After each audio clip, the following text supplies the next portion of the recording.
বন্ধুরা, বর্তমানে ওভারঅল ওয়ার্ল্ডের সমস্ত ইকুইটি মার্কেটে একটা বিশাল আনসার্টেন কন্ডিশন চলছে।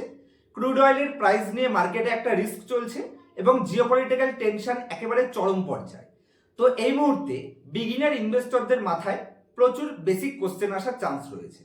যেরকম মার্কেটে শর্ট টার্মে এখান থেকে কতটা ডাউনসাইড রিস্ক দেখা যাচ্ছে, বা এখান থেকে মার্কেটে আবার প্যানিক কন্ডিশন ঘুরে আসার স্কোপ কতটা রয়েছে, বা এই মুহূর্তে আমাদের লামসাম ইনভেস্টমেন্ট করার ডিসিশনটা সঠিক হতে পারে কিনা।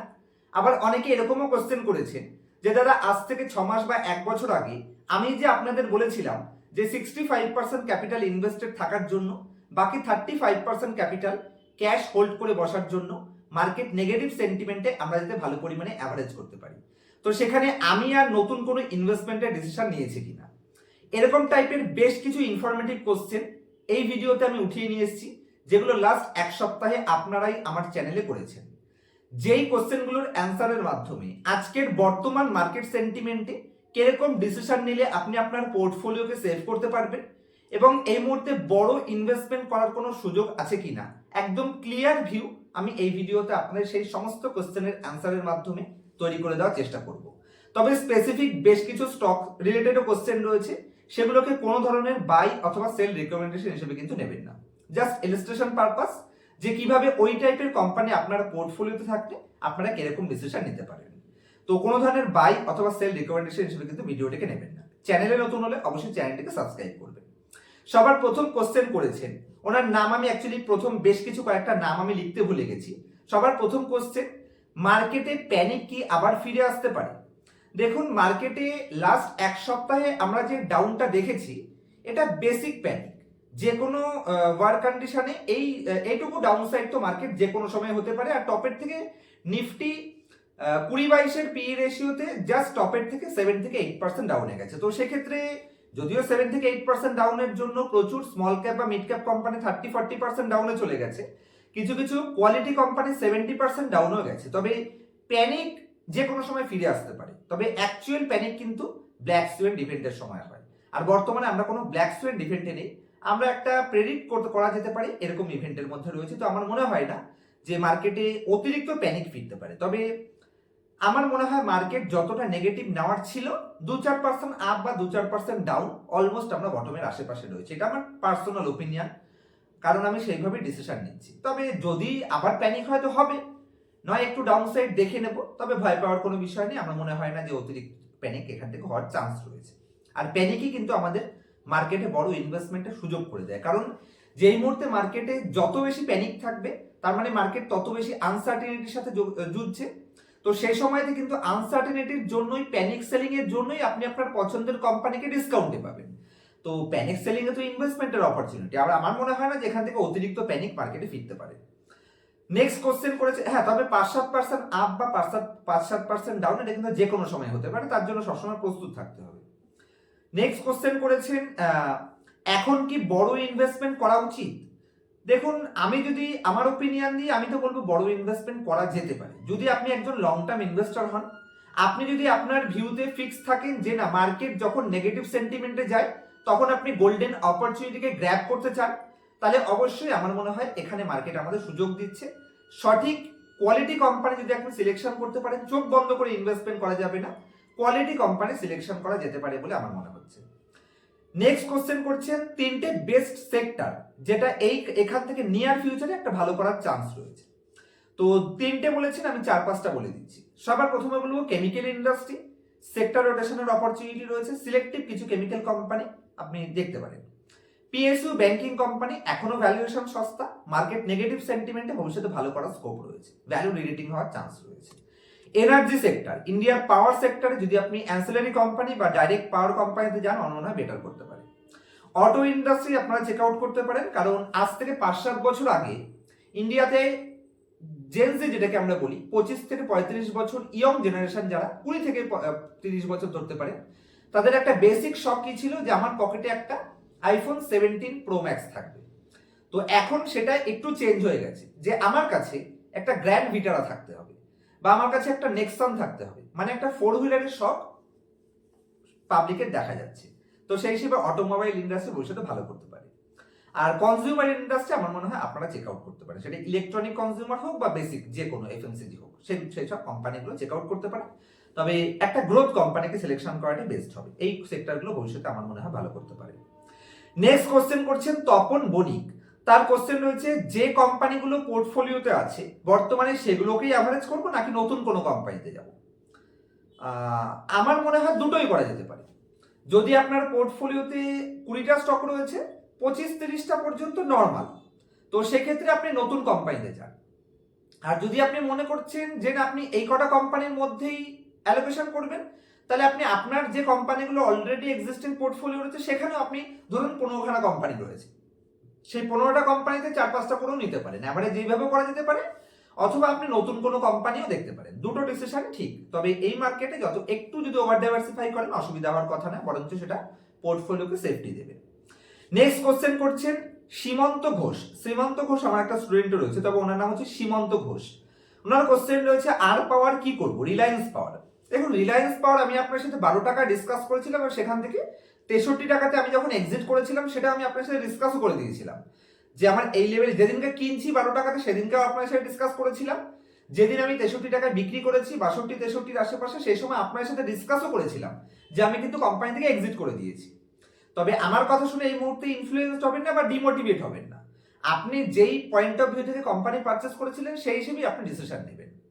আর লাস্ট 3 বছরে আমি যত স্টুডেন্টকে ক্লাস করিয়েছি, যারা যে সময় লোয়ার লেভেলে ছিল 40-45 পর্যন্ত, আমি বারবার ডিসকাস করেছিলাম যে রিলায়েন্স পাওয়ার ভবিষ্যতে একটা বাম্পার পারফরমেন্স করার অপরচুনিটি কোম্পানির বিজনেস অনুযায়ী দেখা যাচ্ছিল। তো সেই হিসেবে আমি সবার সাথে ডিসকাসও করেছিলাম, সেখান থেকে কোম্পানি মাল্টিফোল্ড পারফরমেন্স করেছে। তবে এই মার্কেটে রিলায়েন্স পাওয়ার ঠিকঠাক কোম্পানি নয়। আপনারা মার্কেট সাইকেলকে সঠিকভাবে প্লে করার চেষ্টা করুন, কারণ এই কোম্পানিকে এখন আপনি স্টেলথ ফেজ বা অ্যাওয়ারনেস ফেজে নেই, এই কোম্পানি এখন বুল ট্র্যাপ ফেজে রয়েছে।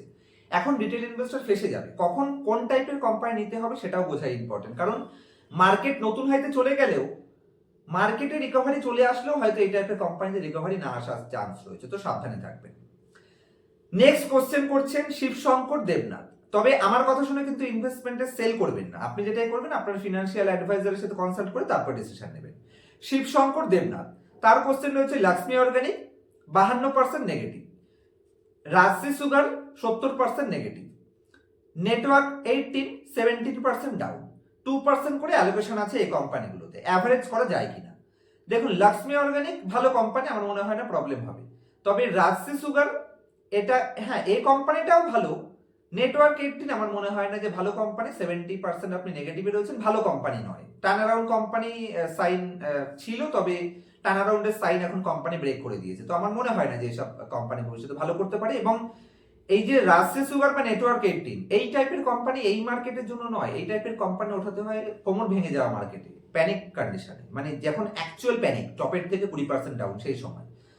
লাক্সমি অর্গানিক থেকে আমি তো নিজে শিফট করে বিনতি অর্গানিকে চলে গেছি, তবে পার্সোনাল ডিসিশন আপনারা নেবেন। আমার মনে হয় লাক্সমির থেকে বিনতি আরো কোয়ালিটি কোম্পানি, যে কারণে আমি নিজে শিফট করেছি, সেটা আপনার সাথে জানিয়ে করলাম, কারণ এবং আমি সকল স্টুডেন্টসদেরও এটা জানিয়েছি আগে। আর রাজশ্রী সুগার বা নেটওয়ার্ক 18 এই মার্কেটের জন্য নয়, অ্যাভারেজ তো কোনো মতেই করা চলবে না। নেক্সট কোশ্চেন করেছেন কমলেশ ভট্টাচার্য। উজ্জীবন উনি 61টা কেনা রয়েছে, আরো নেবেন কিনা? উজ্জীবন বর্তমানে যে পজিশনে রয়েছে আমার মনে হয় না এখানে ফ্রেশ এন্ট্রি নেওয়া যেতে পারে, তবে ওয়েট করা উচিত। আর আপনার কোন পজিশনে নেওয়া সেটার উপর ডিপেন্ড করে অ্যাকচুয়ালি আপনি অ্যাভারেজ করতে পারবেন কিনা। যদি 3% অ্যালোকেশন হয়ে যায় তাহলে কোনো মতেই করতে পারবেন না, আর এই লেভেলটা ঠিক নয় এই কোম্পানির জন্য আমার মনে হয়। নেক্সট কোশ্চেন গৌতম মন্ডল, টাকা জিরো হয়ে যাবে। উনি কোশ্চেন করেছেন, আমি এর আগে একটা ভিডিও ডিসকাস করেছিলাম যে মার্কেটে জবরদস্ত প্যানিক যুদ্ধের কন্ডিশন, ইউএস এর সাথে যে যুদ্ধটা হচ্ছে রিসেন্টলি ইরানের, অ্যাকচুয়ালি ইউএস এর সাথেই হচ্ছে, কিন্তু ঘুরিয়ে পিছিয়ে আমরা দেখতে পাচ্ছি যে ইসরায়েলের সাথে। তো সে কারণে উনি বলছেন টাকা নাকি জিরো হয়ে যাবে। এসব ভয় পেলে স্টক মার্কেটে তো আসা মুশকিলের ব্যাপার, কারণ এরকম প্যানিক কন্ডিশনেই মার্কেট আমাদের কোয়ালিটি কোম্পানি ডিসকাউন্ট প্রাইসে কেনার সুযোগ দেয়। আর এই প্যানিককে যদি আপনি আপনার ফলে ইউজ করতে পারেন তাহলেই বড় প্রফিট কামাতে পারবেন, কারণ স্টক মার্কেট থেকে যারাই ওয়েলথ ক্রিয়েশন করেছে বেয়ার মার্কেটকে ফ্রেন্ড বানিয়েই করেছে। বুল মার্কেটে তো এন্ট্রি নিয়ে কি হবে, সেক্ষেত্রে তো 10-12% কামানো যাবে, তার বেশি হবে না। নেক্সট কোশ্চেন রয়েছে রণপদ দে এবং বিভূতিভূষণ বাবু, এনাদের দুজনেরই কোশ্চেন রয়েছে সেম। আপনাকে অনুসরণ করে বেশ কিছু কোম্পানিতে বড় বড় প্রফিট কামিয়েছি, কিন্তু বর্তমানে সোম ডিস্টিলারি কোম্পানিটা 50% ডাউনে রয়েছে। এই কোম্পানি অ্যাকুমুলেট করা উচিত নাকি কোম্পানি হোল্ড করে রাখা উচিত? দেখুন, সোম ডিস্টিলারি কোম্পানি মানে কোম্পানি লিকার ম্যানুফ্যাকচারিং করে, স্পষ্ট বাংলায় বলতে গেলে অ্যালকোহল ম্যানুফ্যাকচারিং করে বা মদ ম্যানুফ্যাকচারিং করছে। তো আজকের মার্কেটে যদি আমরা দেখি, তাহলে যত দিন যাবে রুরাল থেকে আরবানাইজেশন বাড়বে। তো এই টাইপের লিকার ইন্ডাস্ট্রি ভবিষ্যতে হাই গ্রোয়িং ইন্ডাস্ট্রি এবং কনজিউম কন্টিনিউয়াসলি বাড়তে চলবে। আর মাঝখানে ট্যাক্সের কিছু নেগেটিভ নিউজের জন্য, জিএসটি নেগেটিভ নিউজের জন্য কোম্পানিগুলো খারাপ করেছে। তবে আমার মনে হয় ভবিষ্যতে ভালো করতে পারে। ছোট স্মল রেঞ্জের কোম্পানি অ্যালোকেশন মেইনটেইন করলে আমার মনে হয় ভবিষ্যতে ঠিক করে দিতে পারে। নেক্সট কোশ্চেন রয়েছে, আপনি যে কিছুদিন আগে বলেছিলেন যে 65% ইনভেস্টেড, মানে আমার কথা বলছেন, আর 35% ক্যাশ হোল্ড করতে বলেছিলেন আমি। তো এই মুহূর্তে কি আপনি কোনো নতুন ইনভেস্ট করেছেন, নাকি 35% এখনো ক্যাশ হাতে রয়েছে? দেখুন, আমার দ্বারা কিন্তু ইনফ্লুয়েন্সডে কোনো ডিসিশন নেবেন না। আমি যেহেতু ইনভেস্ট করেছি, তো সেটা বলার কর্তব্য আপনাদের, কারণ আপনারা আমার ভিডিও দেখে ডিসিশন নেন। যদিও ডিসিশন ভিডিও দেখে নেওয়া উচিত নয়, নিজে থেকে ভিউ বানানো উচিত। তো আমি তো এই মুহূর্তে 90% ইনভেস্টেড, এবং আমার যারা মেম্বারশিপ নেওয়া রয়েছে মান্থলি 119 টাকা, তাদের সাথে ডিসকাস করে করেই আমি সমস্ত কাজ করেছি, যে আমি কি করতে চলেছি, কেন করতে চলেছি, সমস্ত পয়েন্টস। তো ওই যে 35% আমরা ক্যাশ হোল্ড করছিলাম, সেখান থেকে আমি 25% ইনফ্লো করে দিয়েছি। বর্তমানে আমি আমার ইকুইটি ক্যাপিটাল 90% ইনভেস্টেড, কারণ এরকম প্যানিক সেন্টিমেন্টেই তো কোয়ালিটি কোম্পানি ডিসকাউন্টে পাওয়া যায়। তবে এক্সাক্ট বটম তো কেউ প্রেডিক্ট করতে পারবে না, কারণ যারা টেকনিক্যাল অ্যানালাইসিস ফলো করে তাদের জন্য তো কন্টিনিউ কোনো না কোনো সাপোর্ট আর কোনো না কোনো রেজিস্ট্যান্স থাকবে। 20,000-এ গেলে 19,000-এর সাপোর্ট পাবেন, 19,000-এ গেলে তারা আবার 18,000-এর সাপোর্ট দেখিয়ে দেবে, 18,000-এ গেলে কোনো না কোনো সাপোর্ট তাদের থাকছে, কারণ সাপোর্ট তো কন্টিনিউ থাকবেই। তো ওসব কন্টিনিউ ফলো করলে হবে না। তো যদি আমার ফাইনাল আমার ওপিনিয়ন আপনার সাথে শেয়ার করি, যদি আপনি একজন লং টার্ম ইনভেস্টর হন এবং লং টার্ম ওয়েলথ ক্রিয়েশনের উপর ফোকাস রাখছেন, শর্ট টার্মে 5-7% এদিক ওদিক হলে আপনার ভয়ের কিছু নেই, সেক্ষেত্রে এই নেগেটিভ মার্কেটে ইনভেস্টমেন্ট করাটাই গোল্ডেন অপরচুনিটি বলে আমার মনে হয়। এবং অবশ্যই এই অপরচুনিটিকে আমাদের সকলকেই গ্র্যাব করা উচিত। এটা আমার নিজস্ব ওপিনিয়ন। আপনারা আপনার ফিনান্সিয়াল অ্যাডভাইজারের সাথে কনসাল্ট করে তারপর ডিসিশন নেবেন। আজকের মতন এই অবধিই থাকবে। দেখা হবে অন্য কোনো ভিডিওতে কোনো ইনফরমেটিভ টপিকের সাথে। তবে যদি আপনারা মার্কেট নিয়ে সিরিয়াস রয়েছেন, কিভাবে কোয়ালিটি কোম্পানিকে সিলেকশন করতে হয়, কোনো কোম্পানির ডাটা চুরি করছে কিনা, কিরকম মার্কেট সাইকেলে কোন টাইপের কোম্পানি বেটার পারফরমেন্স করতে পারে, বা কোনো কোম্পানির এক্সট্রিমলি অ্যাডভান্স লেভেল ভ্যালুয়েশন, এই সমস্ত পয়েন্টস যদি আপনারা পার্সোনাল ক্লাস শিখতে ইন্টারেস্টেড থাকেন, ক্লাসের পরে প্রত্যেকটা স্টুডেন্টের জন্য লাইফ টাইম সাপোর্টের ব্যবস্থাও রয়েছে, এবং তার সাথে লাইভ মার্কেটেও আমাদের স্টুডেন্টস গ্রুপে আপনি যে কোনো ডাউটকে যে কোনো সময় ক্লিয়ার করার অপরচুনিটিও পেতে পারেন।